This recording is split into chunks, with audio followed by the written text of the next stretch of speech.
Hello everyone. आज के video में मैं ये बताने वाली हूँ कि इंग्लिश लैंग्वेज बहुत ही इंपॉर्टेंट है, स्पेसिफिकली ऐसे बच्चों के लिए जो आगे जाके हायर स्टडीज़ के लिए अब्रॉड जाने वाले हैं या इंजीनियरिंग मेडिकल फील्ड में जाने वाले हैं उनके लिए। रिसेंटली मैंने ये नोटिस किया है कि ऐसे बच्चे जो बहुत स्कॉलर हैं, पढ़ाई लिखाई में अच्छे हैं, गुजराती हिंदी मीडियम में हैं और बहुत अच्छा स्कोर भी कर लेते हैं और एडमिशन भी ले लेते हैं, but after getting admission first year में जब उनकी बुक्स वो लोग देखते हैं कि इंग्लिश मीडियम में है और फिर वो रट्टा नहीं मारा जा सकता, उसको समझना पड़ता है, स्पेलिंग्स प्रिपेयर करने पड़ते हैं, थियरी प्रिपेयर करनी पड़ती है, लेक्चर्स भी उनके प्रोफेसर्स इंग्लिश में देते हैं, तो उनको आधे से ज़्यादा समझ में नहीं आता। तो ऐसी सिचुएशन के बाद उनको ये रिग्रेट रह जाता है कि काश मैंने पहले से इंग्लिश पढ़ा होता या पहले से मैंने अपनी इंग्लिश लैंग्वेज को इम्प्रूव किया होता। They are also even not able to communicate in English.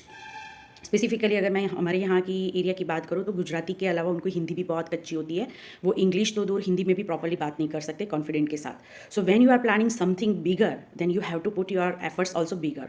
आपको अपनी प्रिपरेशन जब आप स्कूल में हो तब से ही स्टार्ट कर देनी चाहिए। पेरेंट्स को भी ये चीज़ समझनी चाहिए कि अपने बच्चे को वो पहले से ही इंग्लिश की स्टडी कराए।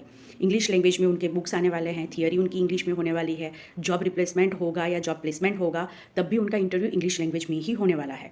तो आपको ये समझना पड़ेगा कि इंग्लिश लैंग्वेज आज के ज़माने की डिमांड है और इंग्लिश के बिना उनका कोई सर्वाइवल नहीं है। फर्स्ट ईयर में वो कॉम्पिटिटिव एग्जाम पास कर लेते हैं, अच्छे स्कोर कर लेते हैं, एडमिशन मिल जाता है, बट जब उनको अपनी फर्स्ट ईयर की प्रिपरेशन करनी होती है तो वो घबरा जाते हैं। तो मेरी एक रिक्वेस्ट है कि आप अगर स्पोकन इंग्लिश के क्लासेस कर लेते हैं तो वेल एंड गुड, आपके वेकेशन का पूरा सदुपयोग कीजिए। अगर वो नहीं करना चाहते तो आप 8-9 स्टैंडर्ड में जब होंगे तब से आप अपनी प्रिपरेशन चालू कर दीजिए। इंग्लिश ग्रामर अच्छा हो, आपकी हाई वोकेब हो, तो आप इजीली कम्युनिकेट कर सकते हैं, एक्सप्रेस कर सकते हैं। और जो इंजीनियरिंग और मेडिकल फील्ड में जाने वाले हैं उनको तो तभी से ही इंजीनियरिंग मेडिकल फील्ड के वर्ड्स को याद करना शुरू कर देना चाहिए। This is my humble request to all the parents and students, because after getting admission in first year it will be very difficult whether they will prepare English language or whether they will learn and prepare for the first examination.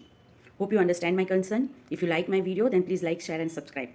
I am providing online coaching also, so if you are interested to do practice online then you can message me on WhatsApp. Thank you.